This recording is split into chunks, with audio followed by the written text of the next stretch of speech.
We're back with part 2 of my year in review, how my career has progressed since pretty much exactly a year ago I started giving this singer-songwriting thing a lark. I've been in a couple of bands before, things just didn't work out. It's hard, when you're in a band environment, it's hard to get everything to work out and sometimes, and when you're on your own you can just do what you want basically, play your own songs and decide how your career's going to get going. So we finished in June, so July I released Swipe Right as a single, and that digital musical deal that I've got. So it was on Spotify, Amazon, iTunes. Some really positive feedback from it. If I could go back, I'd sort of re-record it. Maybe everyone feels that way when they've got back on a song and think I could have done this better, could have done that better.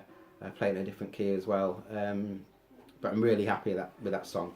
So that came out as a single in July, and in August I wrote Too Late and released it the same month, apparently. But I'm sure that was in October.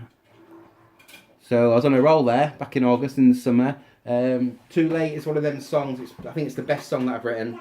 It's one of them songs you just write and you just think, that's really good, and so excited about it. You just want to get it out there to as many people to listen to it as possible, as soon as you can, basically. So I think I maybe need to slow down a little bit and keep things in my back pocket. But tremendous feedback. The guitar on it is, the rhythm guitar on it is just an amazing tune. You haven't checked it out? It's on my channel.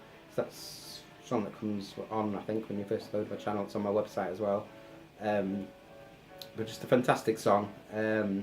And I was happy to, amazing feedback. It's called Incredible, Beautiful. So I'm sounding a bit big-headed here, but if you don't pick yourself up, no one else will.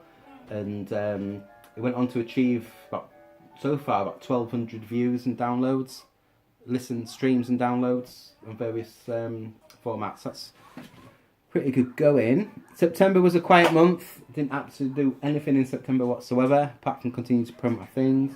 October I wrote Seasons, which is going to be my single that comes out in January, a couple of weeks time. I think it's January the 11th, I'll say. So I wrote that song. That took a bit of developing in terms of lyrics and just getting the timing right and everything. There's live versions on my YouTube, this channel. Again, just a song that I'm really, really proud of. It's got a great chorus, great story to it, good lyrics. So yeah, that kept me going October. November I wrote Daydreaming Again and Number One. So Daydreaming Again is finished, and Number One isn't finished. I say not finished. The lyrics and the music's finished. It's just I need to practice it more to remember the lyrics that I wrote. But yeah, Daydreaming Again is a really good song. I'm hoping to record it sometime early next year and just put it up on YouTube and various sites, just to listen to, not as a single release, but just to put it out there. And Number One is a real simple song, four chords all the way through. Tells a good story. Looking forward to sharing that, and I think that might be a single release shortly. And I was supposed to go on tour with Pete McLeod, who's had 3 albums out, really established performer and artist. In November it's going to be Sheffield, Manchester, Newcastle. Unfortunately that fell through at the last minute. Don't really go into it, I don't want to burn any bridges, but for whatever reason, it wasn't Pete's fault, by the way, it was the promoter, and sort of things got messed up at the very last minute, literally the day of. So I was really looking forward to them dates. Obviously going to 3 cities that I've never played before, in front of a new audience, a paying audience. And it was really exciting time. I was really excited to do it, but unfortunately last minute it fell through. So that's an opportunity that I missed, obviously through no fault of my own. But I was gutted about that. But it was good to be invited on the tour though. So that's a major positive, to be amongst other people and to be thought of good enough to support Pete. Also, right, so I just want to say thanks to Lee, Dwayneman Leroy. He's an amazing performer as well. If you get to catch him around performing around Hull, amongst jazz bar and boathouse gigs and open mic nights, taking a chance, but giving the opportunity to perform and play for him regularly.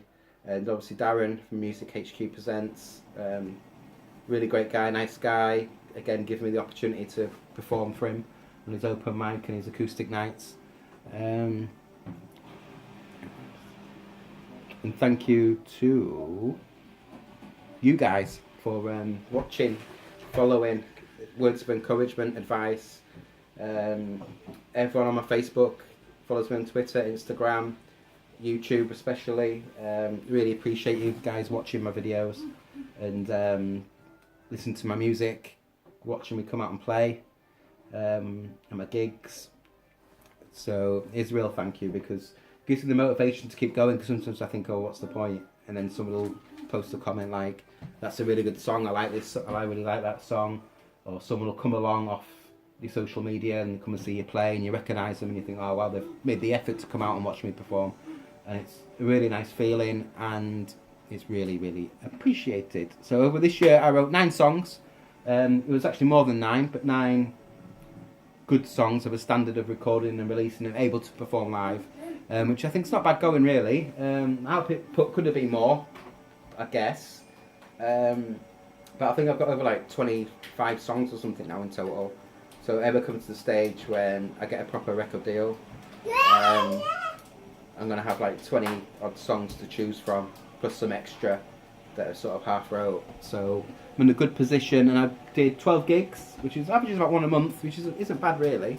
Could maybe have done more. But the positive thing is, from them 12, I can see I progressed from the first few, where I was absolutely nervous and quite awful really, and having better songs has obviously helped, but I've progressed as a performer, a lot more confident than I was, and when you're confident it shows with your performance, you know, you perform better.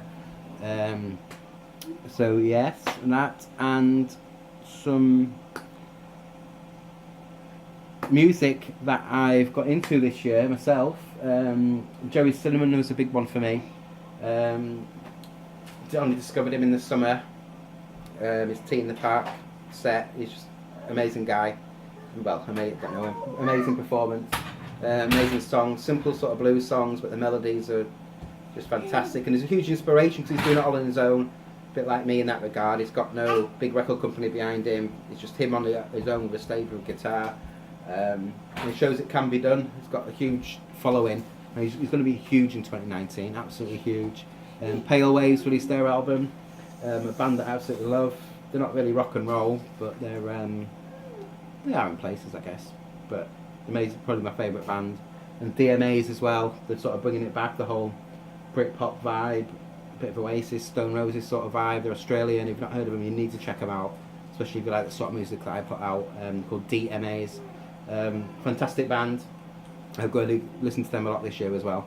So, looking back, thanks very much for everything, to everyone who helped me, everyone who views my videos, listens to my music, streams it, downloads it, come to see me perform. 2019 is going to look even better. I might do a video for like resolutions or aims for 2019 as well. So thank you very much, thanks for watching, have a great Christmas and an amazing New Year. Let me know whatever in the comments, and take care, thank you.